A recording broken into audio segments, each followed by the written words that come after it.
मात्र विजय चौधरी आणि अभिजित कटके या दोन तगड्या पैलवानांमध्ये आज महाराष्ट्र केसरी किताबासाठी लढाई रंगणार आहे। या दोघांचं बलाबल कसं आहे, त्यांची जडणघडण कशी झाली आहे ते ज्येष्ठ कुस्ती समालोचक शंकर अण्णा पुजारी यांच्याकडून जाणून घेतलंय विजय साळवेंनी।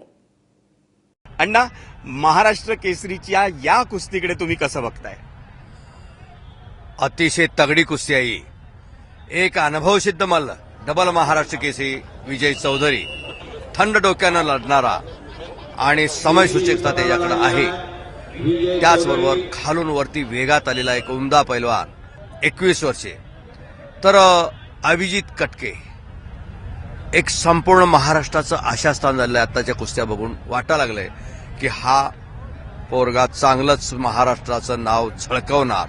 पण तुम्ही त्याचं वर्णन करताना की अंगात आग आणि डोक्यात बर्फ, हे वर्णन नेमकं या दोन्ही पैलवानांना फिट बसतंय। केव्हापासून आम्ही बघतोय हे दोन पैलवान, समोरचा पैलवान कितीही तापला, प्रेक्षकांचं रक्त उसळत असलं तरी हे दोन पैलवान आपल्या डोक्यातला बर्फ काय जाऊ देत नाहीत। कसं काय खेळतात हे कुस्ती? कुस्तीचं तंत्रच ते आहे। जो थंड डोक्यानं लढतो, समोरच्याचं काय त्याची खासियत आहे, काय कुठल्या डावात मास्टरकी आहे याचं आकलन करतो आणि चढाई नंतर करतो, तो विजय होऊ शकतो। आणि या दोन्ही पैलवानांना, मग विजय चौधरी असेल जो जळगावच्या 40गावच्या सायगावचा आहे आणि अभिजित कटके हा पुणे शहरचा आहे, एवढं आम्हाला तर माहिती आहे। पण या दोघांना आम्ही ऐकतो की पैलवानकीचा उत्तम वारसा लाभलाय। या दोघांचे प्रशिक्षक, यांचा वारसा, याच्याविषयी तुम्ही काय सांगा? विजय चौधरी त्याचे वडील चांगले पैलवान होते, छन्नू सिंग, आणि अभिजित कटकेचे तात्या कटके चांगले पैलवान। म्हणजे मी काय म्हणतो ना, शुद्ध बीजा पोटी फळे रसाळ गोमटी, हापूस आंब्यालाच हापूस आंबे येतात, लिंबोळ्या नाही येत, याची प्रचिती आपल्याला आलेली आहे। अंतिम लढत ह्या दोन अस्सल मल्लांची होणार आहे। त्यांना कुस्ती कोच चांगले नेमलेले आहेत। हा विजय चौधरी बऱ्याच वेळा उत्तर भारतात असतो। त्याचा वस्ताद रोहित पटेल, भारत केसरी, हिंद केसरी, जे कुस्तीमधले जेवढे पुरस्कार आहेत तेवढे प्राप्त केलेला तो रोहित पटेल त्याचा प्रशिक्षक आहे। आणि इथं पुण्यात असेल तो तर मामासाहेब मोहोळ असतो, ज्ञानेश्वर मांगडे किंवा रुस्तम हिंद, अमोल बुचडे यांच्या मार्गदर्शनाखाली तो तयार आहे विजय चौधरी।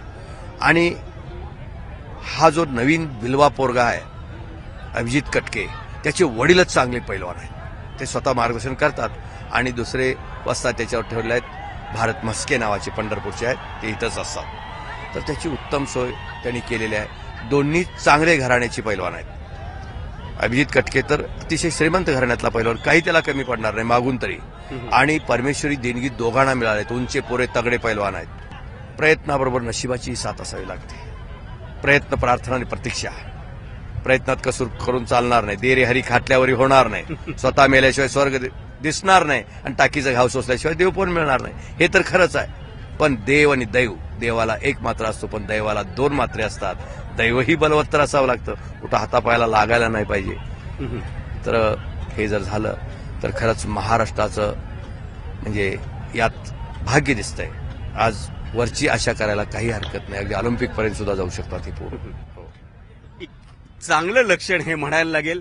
या महाराष्ट्र केसरीनं विजय चौधरीला पुन्हा एकदा महाराष्ट्र केसरी किताबाच्या शर्यतीत आणलंय। हॅट्रिक साधण्याचा त्याचा प्रयत्न आहे। पण एक नवा हिरो जो महाराष्ट्राच्या कुस्तीला मिळाला, तो कदाचित उद्याची महाराष्ट्राची आणि भारताची आशा देखील असू शकतो, असा एक अनुभवी आणि पारखी नजर आपल्याला सांगते। कॅमेरा पर्सन विजय राऊतसह विजय साळवी, एबीपी माझा।